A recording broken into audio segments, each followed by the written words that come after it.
The fanatical followers of the Eon of Erudition, or the audacious plots of the monarch playing against heaven.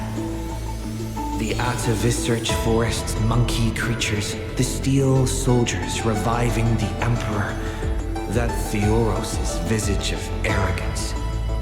On her chessboard, all faded to null. In the name of Amphorius, I will grant freedom to blind faith.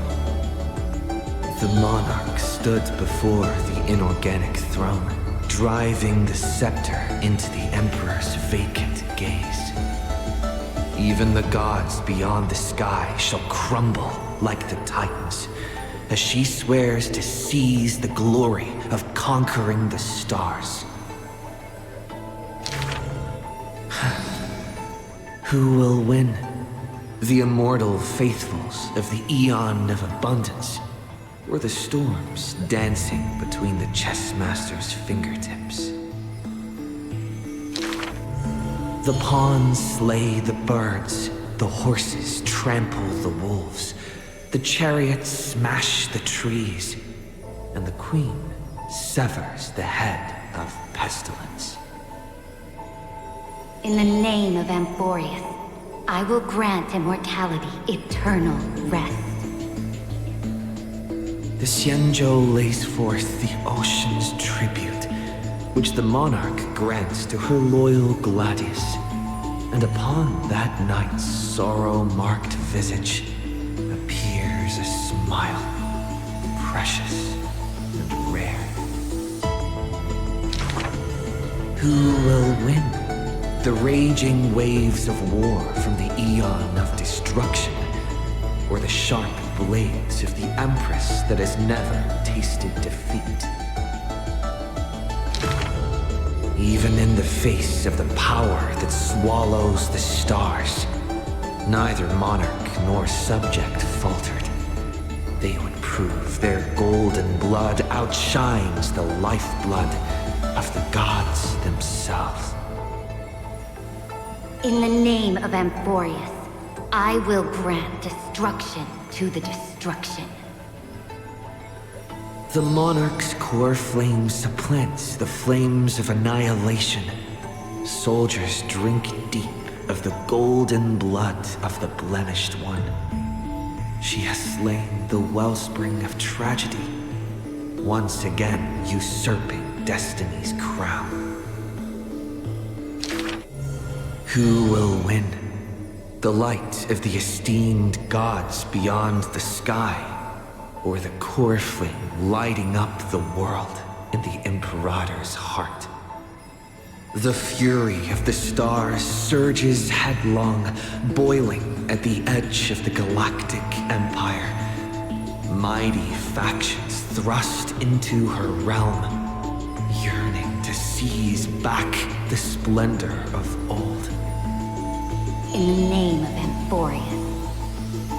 Stellar winds scatter the enemy's remaining ashes, as golden blood once again congeals into familiar epitaphs.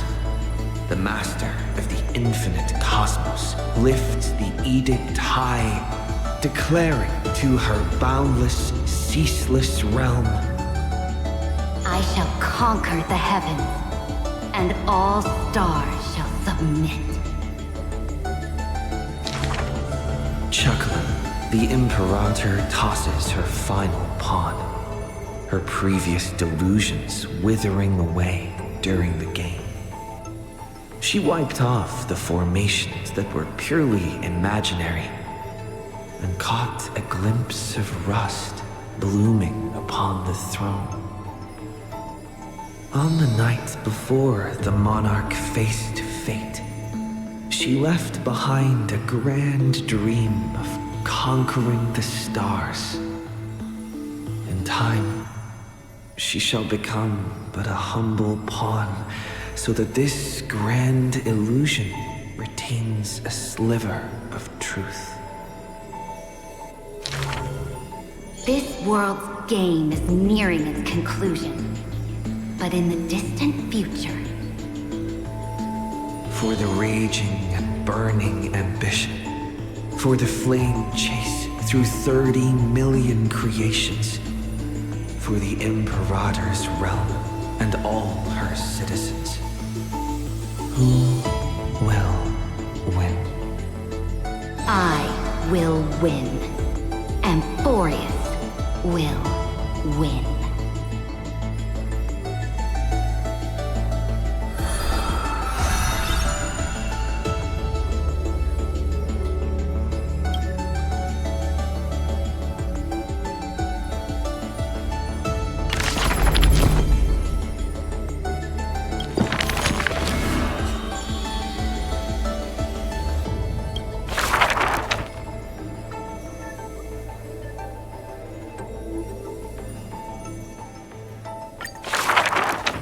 Before arriving at Amphorius, our last stop was Dan Heng's homeland, a place called Xianzhou.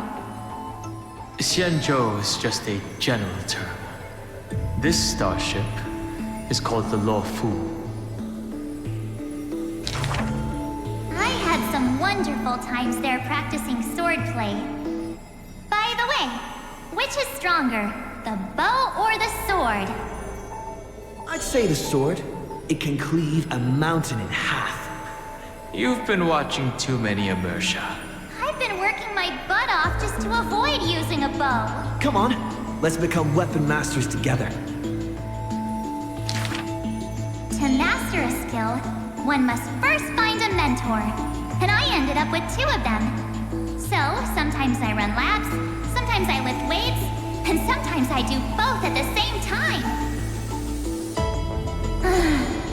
Looking back now, those days were really fulfilling. No pain, no gain. Am I right?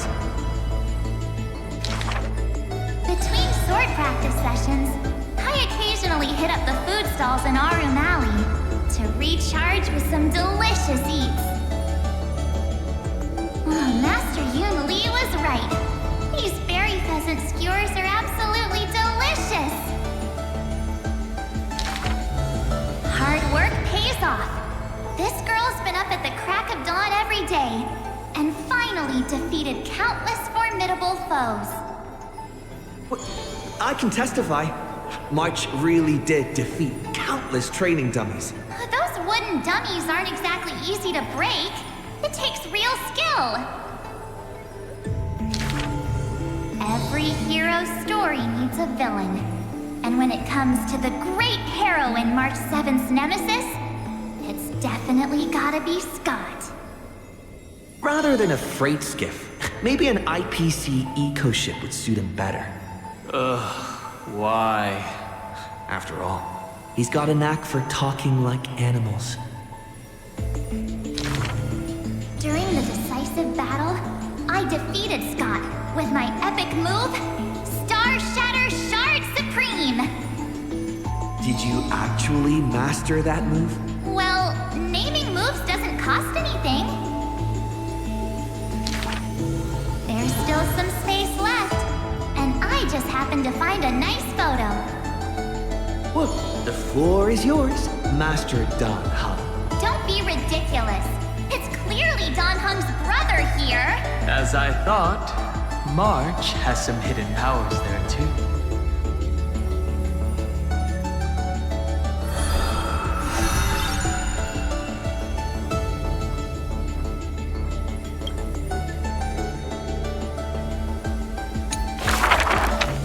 In memory of our first trailblaze together. The 3 of us. On average, we got a wanted poster for every 3 planets we visited.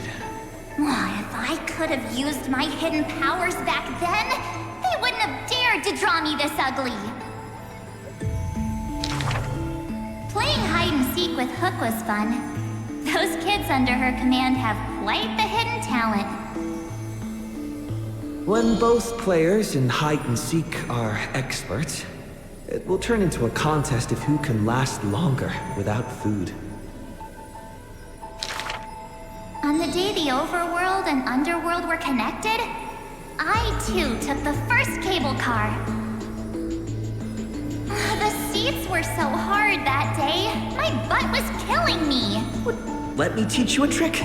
Just keep standing instead. Then how can you even call that sitting in a cable car? For the sake of walking smoothly towards tomorrow, we sealed away the truth of the decisive battle, along with our memories, in a box. The juice that day was delicious. I want to drink it again. Ugh, that's Jim Roger bread soda. And what's with that March 7th themed blue and pink color in there? That's just food coloring. Hey, you two! Don't ruin the nostalgic mood!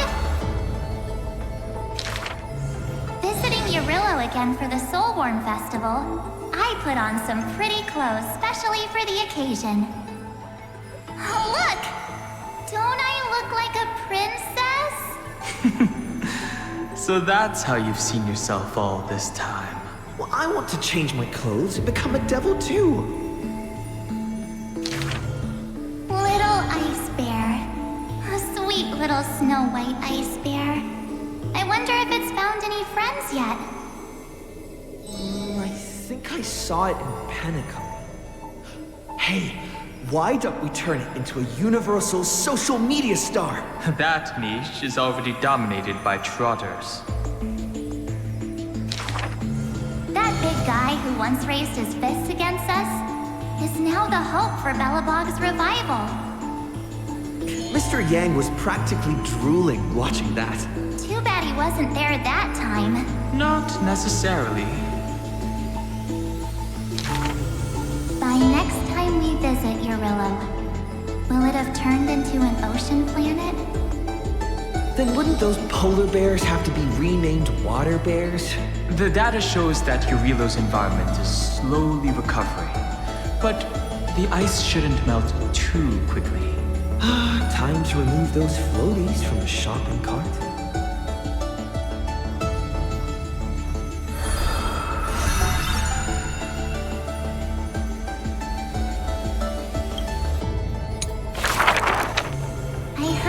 Once frozen in this ice block, drifting all over the universe. Well, that's one way to go on a cosmic hitchhike. If the conductor hadn't hit the brakes back then, I probably would have punched a hole right through the car, huh? Stop being dramatic. The Express was the one that actively scooped you up. I remember there was some six-phased ice left after it melted. I used it to make a little model. Mr. Yang explained that it's called a figure, and then made me watch anime with him all night. That's the highest honor he can bestow. I want a figurine too. Every morning, the Express crew has breakfast together, but they're not always on time. I can't help it. Still sleepy. Next time, get up earlier and set an alarm. People who can get up right as soon as their alarm goes off are terrifying. This kind of person is capable of anything. My camera's full of Pom-Pom's photos. It's so much fun dressing up the conductor. Pom-Pom used to have a turtleneck uniform, but they rarely wear it after March came.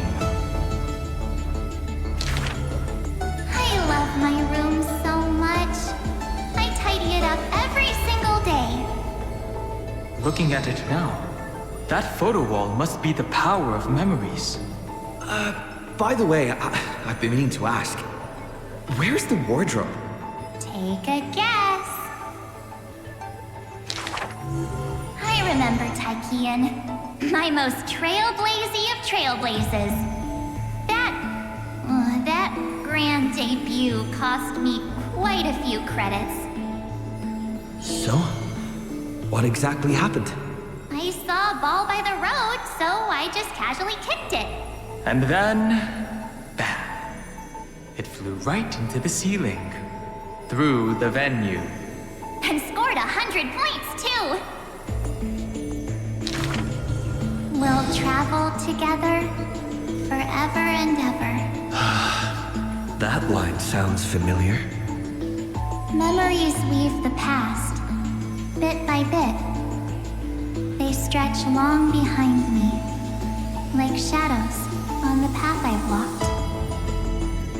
I wonder, what stories will the future me create?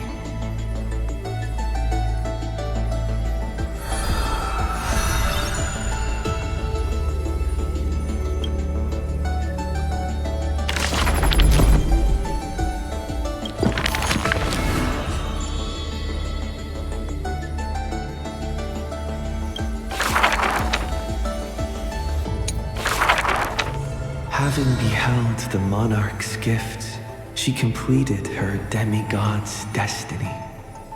The tides within her heart recede, and her requiem draws near. A sliver of light fell from a crack on the cave's ceiling. A blazing ray pierces the surface of the sea. An aching urge to chase the light wells within her, and with a flick of her tail, she drifts toward the breach. In the deep sea, 1,000 years passed. The sea siren once swam to the shore with unwavering will. Fish gathered in silent procession to escort the princess to her final rest. The moment she leapt free from the water, she felt the waves stirred by peals of laughter. Mirages of her friends shimmered and faded, and songs of joy rang out from the shore, just as she had wished. Dux Forgoris sliced the Dromus flank with a time-worn edge. Dux Brumalis cast an icy chalice, steaming with the breath of frost. Dux Helcolithist brimmed her vessel with honey brew, while Dux Carminum unfurled a scroll of new verse. At last you have arrived, our belated musician. The gold weaver's silver needles hover in the air, weaving beautiful outfits for her. Electra accepts the gift that does not exist, as salty water wets her new attire. She knows this is not reality. Just like the world she loves, mere foam in the sea of stars. Even so. She drank down the aurora lights in the cup, as intoxication flew from her fingers into music and song. In the drunkenness granted by her mother, in the dream granted by that drunkenness, in the feast granted by that dream. I too shall have my fill of feasts. Now sober, she begins one last song. The musician plucks her strings in the spring, and the waltzing ham stirs the water into waves, revealing memories in throngs. She sings of the once awakened Titan, how the princess accompanied the queen to swim in azure waves. She sings of the confident and dashing monarch, of loyal knights who marched with the imperator to seize the solemn states. She sang of the one destined by heaven's will, of demigods who bore 1,000 years of watch for the hero. She sang of that little gray fry, and how the Gladius defended the deliverer from apocalypse's storms.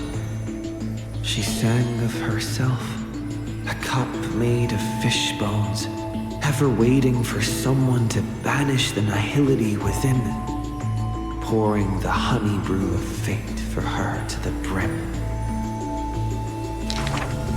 She sang until her voice turned hoarse, and the spirit water she held was no more. The honey brew ran out, the final notes dispersed, and the feast of fantasy shattered in turn.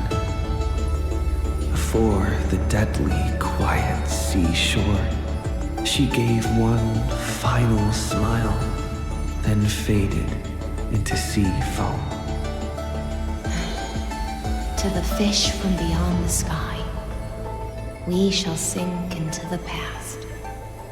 For she had glimpsed the sky beyond the cave, and chose to believe in the promised future, embracing a hope as fragile as mist. You must carry the new sun and swim toward the distant horizon.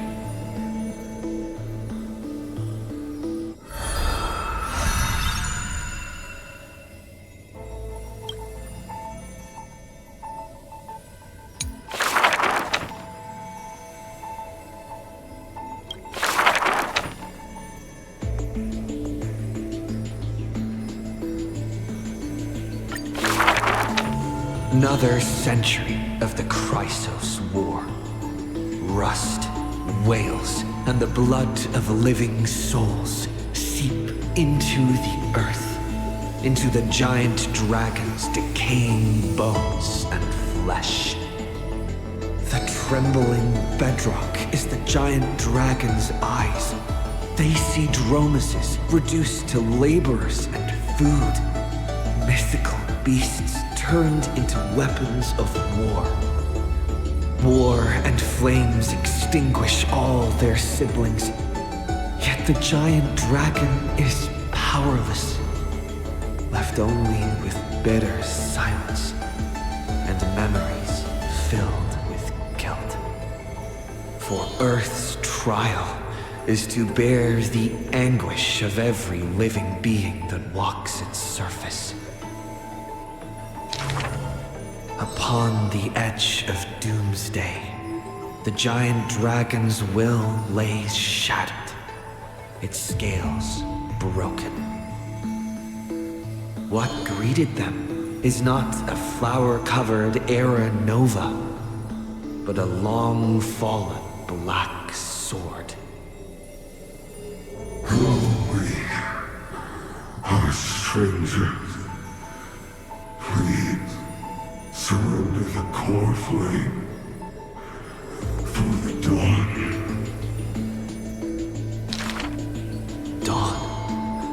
Dawn?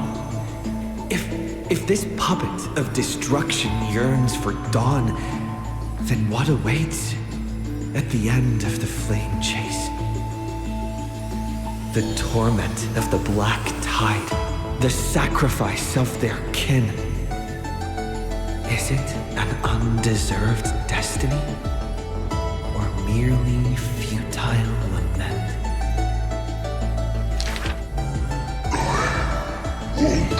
Accept this. The twisted rocks rise like a roaring tide. Yet the Swordmaster shows no fear, merely sighs, as if long accustomed to such sights. The rusted joints are shattered one by one. The cracked husk peels away, spilling golden blood. The earthquake that engulfs Amphorius lasts for 3 days and nights.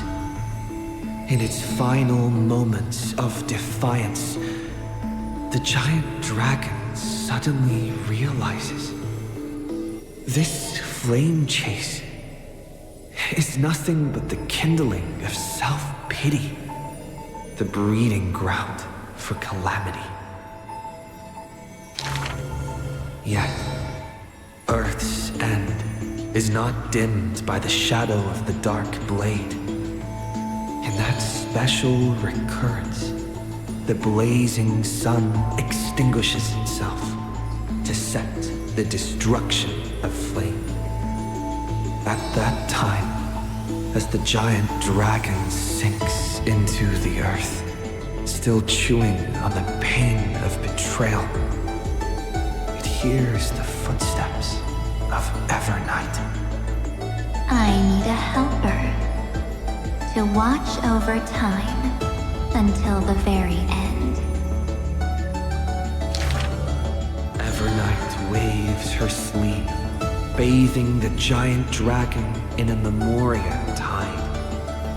And so, the giant dragon sees the past and present of Earth, and understands that the starry sky is forever out of reach.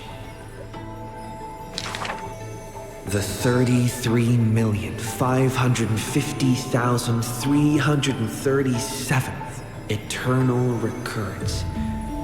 The demigod Terravox feigns their fall, using the tides of memories to dilute their existence, forging an arc with Earth's core flame. In that 1,000 years of defiance, heroes of golden blood meet their tragic end, while the giant dragon remains deaf to their plight, only silently gathering their exiled kin.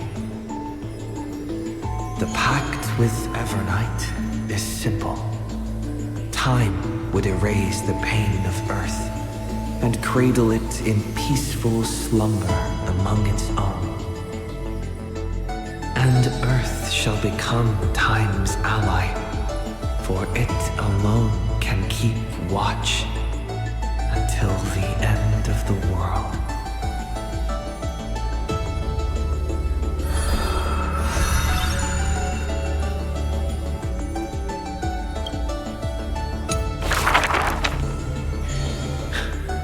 The flame-chasing heroes once scorned the giant dragon, for they refused to crush any foe beneath their feet. Oh, foolish earth beast. A heretic who refuses to serve the flame chase! After staying for several days, the giant dragon bids farewell to the Imperator. The flame chase is a glory that belongs only to the children of humanity. You are a benevolent beast. I had no intention of keeping you captive. A decree to protect innocent lives is about to be issued. All I ask is that you lend a hand to the flame chase in the future. Losses are a constant on the flame chase journey. Yet the giant dragon remembers their creator's command. After leaving the Imperator's capital, the giant dragon shelters small beasts upon its back, only to be hunted by city-states hungry for meat. Arrows pour down like rain, unable to pierce the giant dragon's skin, yet cause the creatures on their back to wail and fall. Until a mighty force of reinforcements brings this tragedy to an end. They raised a shield wall for the giant dragon, then marched forth and crushed that city-state. The mountain dwellers are not a warlike people. Who are you? The leading knight answered loudly. I am Mountain Breaker, Geocles. All the world knows that protecting all of Earth's creations is the creed of the Dromas Legion. The world also knows the Dromas Legion is ever victorious, The giant dragon under the mountain breaker is silent, yet unstoppable. Endurance does not help with survival. Mountain Breaker always speaks of his friends this way, while the giant dragon only responds with a low growl. Soon after, when word came that the flame-chasing army targeted Earth, the Dromus riders set forth in full force, all to protect their creator. On the eve of the march, the giant dragon receives a secret message. Your one and only flame chase must be to slay your creator, and then fight to survive. Records state, in the Battle of the Abyss, the Dromus riders were broken after Terravox's betrayal. The Mountain Breaker shed his armor and fell from the cliffs to his end. Earth carved the memories of the betrayal into its strata, until Evernight would leaf through them. Oh, Earth. Time is willing to wash away that pain of betrayal. As a memo sprite, the mighty Mountain Breaker reunites with the giant dragon. His voice trembles in a whisper. That couldn't have been your choice. The giant dragon only responds with a low growl.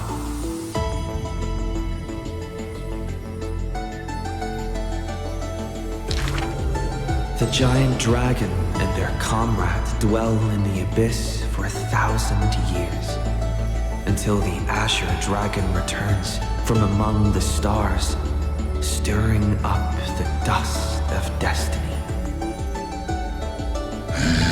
One of our kind. The giant dragon lifts their eyelids, gazing at the azure-colored lone scion, knowing that dragon's body bears the sworn duty of protection. But in Mountain Breaker's eyes, there is only resolute determination. That is the permanence. The permanence can heal the divine form of the giant dragon. The permanence can guide life past its end. At the edge of the world, watching their comrade's silhouette fade away, the dying giant dragon shakes its head and sighs.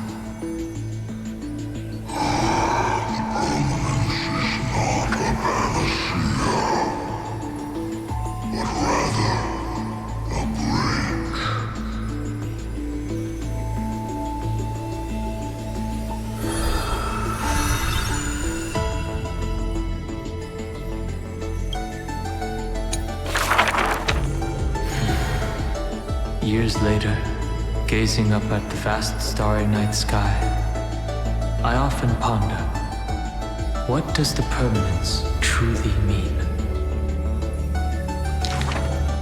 The countless souls entrusted by Terravox still surge within my chest, like an eternally burning furnace. I once thought about finding them a home, and tried to communicate with them in my heart. And yet, the living beings of this world, they are now inseparable from me. As if from the very beginning, they were a branch of my own bloodline. Inseparable? After I told everyone, a heated discussion broke out in the express car. Will you turn into a little chimera and snuggle up in our arms? March 7th lets her imagination run wild. Maybe he'll become a baby seal. A magical beast would be fine too. I've always wanted to see that species. These are the reassuring words from Himiko and Mr. Yang. No matter what he becomes, Dan Heng will always be Dan Heng. His words are unusually poetic. But if you become a Dromus, you absolutely must let me feed you red soil. Don't you even think about it. Sometimes I have dreams like this. Countless beings flee alongside me. Behind us, black floods blot out the sky as if to devour all signs of life. In our darkest hour, the living beings form a bridge of dragons, and I lead them limping towards the starry sky. At the end of the vast procession, a lone giant dragon comes to a halt, watching us depart into the distance. The children of Earth will always find their own path. Thank you for being their bridge. Something stirs within me at the moment of awakening. Perhaps the legacy of the permanence lies not in recreating flesh, nor in the merging of bloodlines. One day, while browsing through the databank, I noticed an update on the universe's animal species. In an ocean-covered planet, a new species of seals evolved, with a penchant for bumping into things. On a barren desert wasteland, evolved a herd of red soil-craving beasts. Many familiar silhouettes are now active in the cosmic ecosystem, yet they are not my old Amphorian friends. This is their rebirth. This is life's way forward. Perhaps, just as Terravox wished, I've become a bridge bearing the weight of their life. They once shattered the battle formation of the mountain dwellers, tore open Giorios' chest, swallowed the core flame, only to resolutely pass it on. Creation will always betray its creator, just as witnessed at the dawn of civilization. Frail beings betrayed the dark tides, climbing onto land, ascending the branches high, finally betraying their home and gazing upon the stars. The furnace in my chest still pulses. In the gaps between the heated torrents, I sometimes find myself in a daze, catching glimpses of that colossal figure in the cosmos's cracks.